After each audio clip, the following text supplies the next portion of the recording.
Take a look at this comment. It's one that I think is really funny. Just one video in support of Sony. Just one.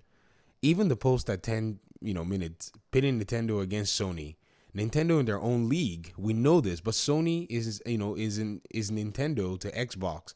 Let's see Xbox stats tally against Sony. At least Sony had the sense to lock down third-party games, while Xbox, with all their money, rather just sit there. This is exactly the problem that we have. I'm making videos showing statistics and showing data and showing that PlayStation needs PC, and this person is telling me to basically bring the Xbox numbers into the picture. We all know that Xbox needed PC. Their consoles were not selling. So in order for them to be able to sell their third-party titles or their other titles, they needed PC just as much as PlayStation needed PC. Only Nintendo was able to push 50 plus million copies and more for their other games in terms of just doing raw exclusivity. PlayStation could not pull that off. If you look at PlayStation's charts, the number one game on there needed a PC, boost, and the number two game as well. And then most of their high sellers come all the way down from the PS3 days, which is Gran Turismo. Now, what this means is PlayStation, with everything going on, is no longer perceived to be as, in quotes, strong as they were. We now have access to too much information. It's also no secret that Xbox was also having challenges with not being able to take consoles and sell a bunch of them. However, the whole talk about being able to sell 60 million consoles is a wash. In the 60 million consoles, only about 25,000 people bought Concord. This tells you already that they're in a really weakened position. Even further to rub salt into injury, they're over here money hatting a third-party game under the table without even being in a position to brag about it like they've done with other games like Final Fantasy. This is really damning for them as a publisher. Let me show you something that I'd suspected as the reason why Square Enix abandoned this particular gesture and now wants to basically put their games on PC and other platforms. And some people are already sitting there trying to throw shade into the conversation and throw confusion because they won't want anybody else to believe it. Regardless of how much PlayStation would have paid Square Enix for a game like Final Fantasy 16, I doubt they would have paid them the equivalent of 7 million copies in sales and counting. What I mean by that is, if you take a look at the game Final Fantasy 15, Final Fantasy 15 sold 10 million units worldwide, making it one of the best Final Fantasy games or best-selling Final Fantasy games of all time. Right now, its sequel, Final Fantasy 16, has only sold 3 million copies, 30% of basically what it sold in the last iteration. What this means is, even though PlayStation would have paid for development cost, or probably not, I don't know, it still is not the equivalent of the 7 million copies that they've missed out on and probably will not be able to catch up on if they do not move that game to other platforms. Guess where Final Fantasy 15 was on? Oh, you guessed it. It was on Xbox. As much as these people say that Xbox players don't buy games, which is not true. I mean, a game like even Sea of Thieves sold 8 million copies. That's crazy, isn't it? Ain't it? 8 million copies after all those years. The game that did not necessarily have the best start is still sold that much.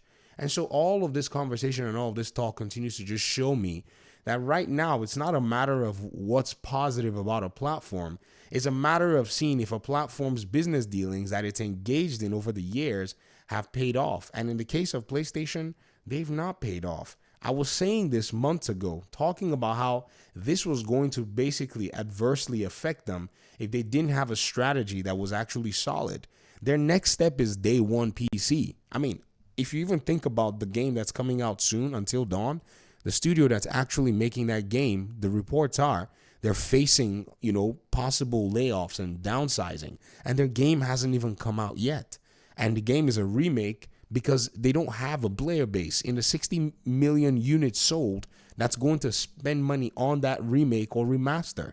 Even Naughty Dog had to punch out a bunch of remakes and remasters to be able to look like they were doing something really important, when in reality, that was not the case. So right now, the stronghold or the strangehold that PlayStation has in terms of exclusivity is weakening. Everybody is seeing it. In fact, what shows weakness rather, more than you hiding your actions and trying to block a game from going to your competition, and your competition just basically sitting there and not even doing anything. That shows that your competition is not perturbed by your strategies anymore, because these companies will learn real quick. They'll look and say, well, hold on.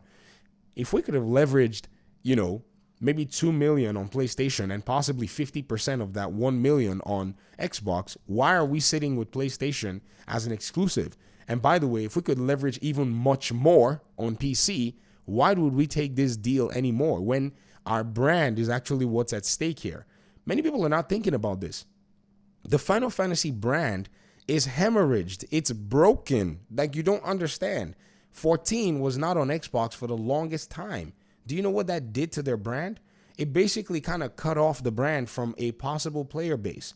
And then 15 showed up, which sold 10 million copies. I'm sure Final Fantasy fans were forgiving and wanted to play 15. And then when 16 showed up, it was locked up as an exclusive and has only sold 3 million copies. All these people saying 3 million copies is this, is that. No one is saying it's not good, but for, compared to its predecessor, it's bad. It really is bad. And PlayStation themselves, who pretty much signed these deals, abandon and jump ship from just their so-called exclusivity and run to PC to go and make up gains there. Because why? Their platform cannot hold these single-player games. So what this means, ladies and gentlemen, at the end of the day, is it makes sense why a game like Indiana Jones is going to be going to PlayStation, because Xbox is not here to basically allow its own self make that mistake with a very expensive game. Now, I can see other games not going to PlayStation at all or ever, like Starfield and maybe even some other Bethesda games, but at the end of the day, it still really doesn't matter. If you're going to sell copies of games, you got to sell them. No more backdoor dealings, no more under-the-table dealings. Just bring your game and do what you want with the game. If you want it exclusive, make it exclusive. If you don't want it exclusive, don't make it exclusive. And so PlayStation can keep money hiding these games, but trust me, it doesn't really move anything at the end of the day. In fact, if anything, what's happening now is Xbox players are looking and saying, okay, if these companies are not going to prioritize their fans, then we're not going to patronize them. Is Black Myth's developer not looking towards making 2 more games? Do you think gamers are really going to forget that they basically took an under-the-table deal and then tried to kind of maybe, put some diversion there or use some tactics to basically, remove the attention from the fact that they did that and we're not being transparent? And I think people are going to remember that. And I think it's going to hurt their brand, because you're not going to make one game and walk away in this industry. You will try to make other games, especially after being successful. And trust me, you can go from 10 million copies to 3 million copies. Don't think that you're special. And I'm saying this to game science. Don't think that you're special just because you sold over 10 million units. It doesn't mean that your next game is going to sell 10 million units. If you take this approach where you don't have a good launch, where you don't have a community that's actually behind you, and also your PC copy of your game is not the best performing. Think about it. You have a lot of goodwill that you should have won with this first game, but I think, they decided that they were going to take the money right up front. It's their choice, but these things, they have repercussions. They have consequences. Xbox felt the consequences because, it gets judged harsher with this Tomb Raider thing, and so it decided it's not going to do it anymore. I'll talk to you guys in another video. This is as best as I think I can put the situation for PlayStation right now, because it's not a matter of positivity. It's not a matter of negativity. It's a matter of what I've been seeing from these things going on for the past few months. And a lot of people did not want to listen, did not want to pay attention. So now that it's actually coming full circle, literally, it's now, seeming like it's negative. No, it's been here the whole time looking at us. Thanks for watching. Peace out.